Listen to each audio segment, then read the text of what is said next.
Before I start the video, I wish everyone a happy new year and I hope your Christmas was pleasant.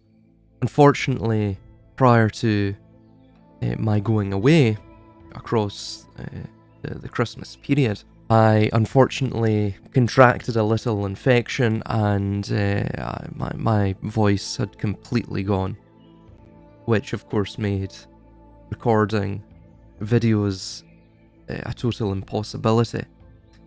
So I had to forgo recording any videos or editing any videos during that time period, but I'm back, and so we will be back to our normal scheduling of content and videos and what have you.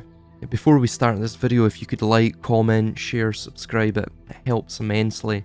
This video will be called The Burning Tree, and it will touch upon several topics, most notably esotericism and Gnosticism, and the way that the world functions, and the teleology, meaning the end function, the end purpose of the world. What is this earthly realm all about? So to begin, the initial question to me was, quote, "Are we, in your opinion, in an eternal, perpetual loop of suffering here?" Unquote. I stated, suffering is a rather loaded word, of which perception plays a great deal.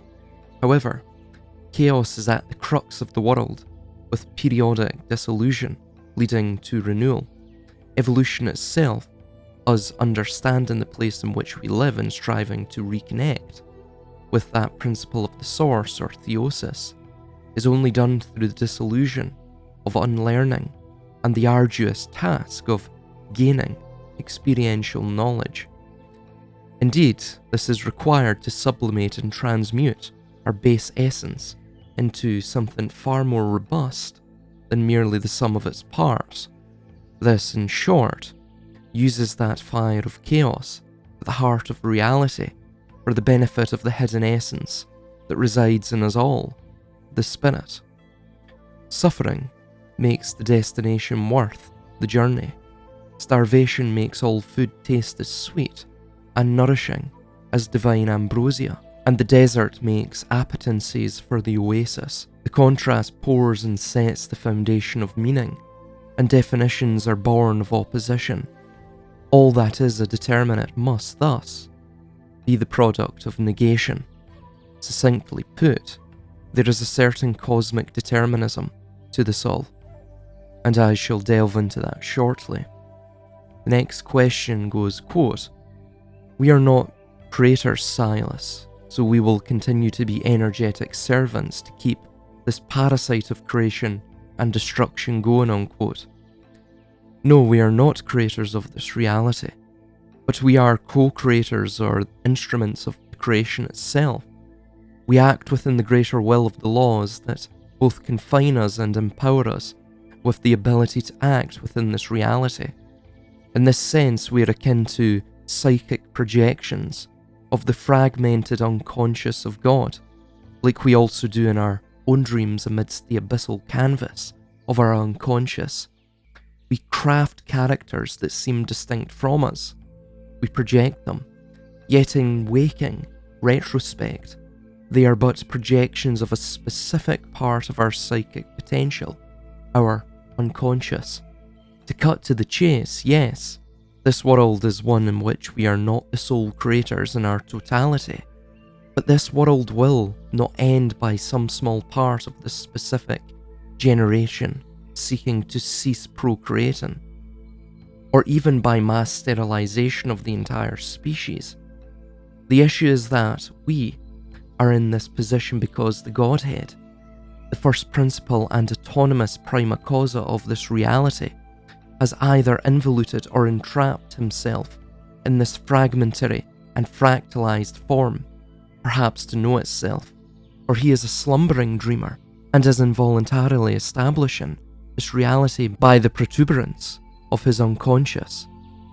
I tend to side with the latter, but the overarching point is that it is not the prima materia or creator, Demi Oros, that is the sole player here, to which he is himself but another distant projection of the source, as are we. Hence it seems to be in the nature of the source to descend or involute into matter, and to establish psychic or archetypal projections that render and preserve this world of manifestation, vis-a-vis perpetual conflict of the two that emerged from the one. Again, it seems to be deterministic, and when the potential of the energetic discharge reaches its eternal yet finite end, given that eternality is still a measure of time, if even in an abstract reference to all time, with time being finite due to its inherent dissipation from moment to moment, then we shall see a centripetal contraction back to the source of this all. Once that point congeals into a singularity, assuming its formless state as it did in the primordial pre-beginning, then conceivably it will simply reiterate the entire process of the why once more, the Lichtenberg pattern as it's called. Even the singularity is a circle, the point of the monad, do recall. We can liken this entire process to a tree. A hidden root and seeds spring forth and seek the manifestation of the light above the ground. This pure potential, undifferentiated and unmanifested, in the yet unrealized ideation contained in the seed, then bifurcates and its shell shatters. This discharge of energy then has the sole quest to seek the light of manifestation. This encompasses the first two emblematic elements, fire, male, and water, female. The fire is the driving potential, and the water is the abyss of the underground, the womb of the subterranean, in which the seed, representative of the hidden essence in all matter, the spirit. The seed carries the blueprint or ideation of potential, realized through energetic discharge. See the Lichtenberg pattern as a visualization aid for this. And it has burrowed to shelter its potential until it is ready to release it. The seed has, that is. Once the ground has been pierced by the discharged potential of the seed, the primary branch of the mind or nous is formed. This is representative of the litany of aeons and eventual demiurgic archons, which comprise the ensuing generations. This mind or nous, this singular branch, acts as the pillar by which the eventual temporal manifestation of the body of the trees, branches, and seasonally generating and molting leaves are thence attached to and are maintained by. These members of the leaves are representative of humanity and conscious entities, along with the material world itself. This process of the birth and growth of a tree is, ultimately, a microcosm of the greater macrocosm of the birth and manifestable growth of the universe, the seedbed of nothing from whence everything was born.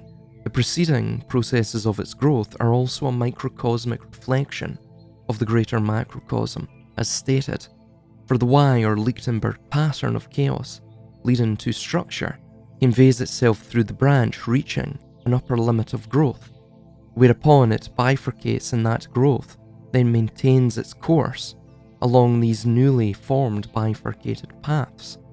Upon the final terminal stage of that potential being entirely tapped by the energetic discharge, that tree will begin to die from the top, and that death knell shall reverberate downwards until it reaches back to the roots.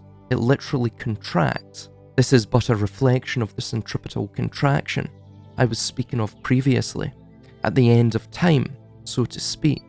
Moreover, prior to the death of the tree, fruit, or the culmination of its growth, falls from the tree, and the sweet sucre of the cushion of fruit protects the seed inside from the fall and permits its nourishment through the fruit's decomposition. It then, the seed, burrows into the chthonic abyss of the subterranean and begins a new source, a new root, a new monad.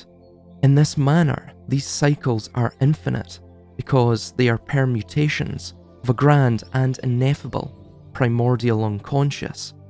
In short, there is no outrunning inevitability, and these cycles will continue with or without humanity, or a large Gnostic subsection of it, seeking to forgo procreation. A great deal of our circles, I feel, have a significance bias, or they simply overestimate their importance in the grand scheme of things. Enlightenment is a true good to strive for, but we cannot lose sight of our humility and reasonableness.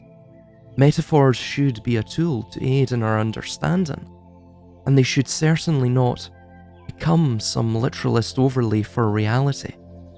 This is the well that dogma and religion draw from, and such contrivances lead us further into predictable and predetermined patterns of behaviour that are antithetical to our shared interests and are an anathema to gnosis.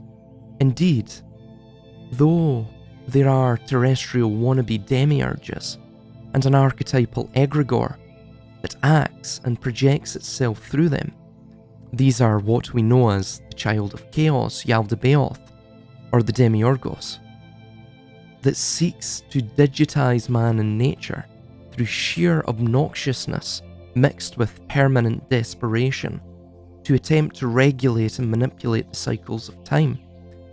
They do this because ignorance is the only thing that will maintain us in this state of externalization of our hidden essence, our hidden power, that we look in external places for God when that force exists immanently and is but an introspection away.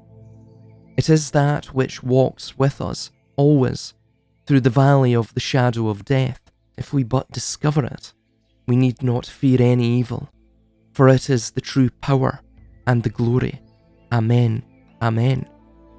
Amen, of course, is an ancient Egyptian or Kemetic god, an element, a force, whose name means the hidden one, or mysterious of form, like the true God of the cosmos, the involuntary dreamer, the immanence that presides and resides over all and in all creation. Look to the hidden root to understand the tree. That is where one will uncover what the wise have always sought. Est in Mercurio solis, quod querunt sapientis. All is in Mercury's sun that the wise seek. The world is a book. The truth lies inside its many pages. And if one is ready to read those words of wisdom, then they shall be made free by knowledge of the mystery. Thank you, and Happy New Year.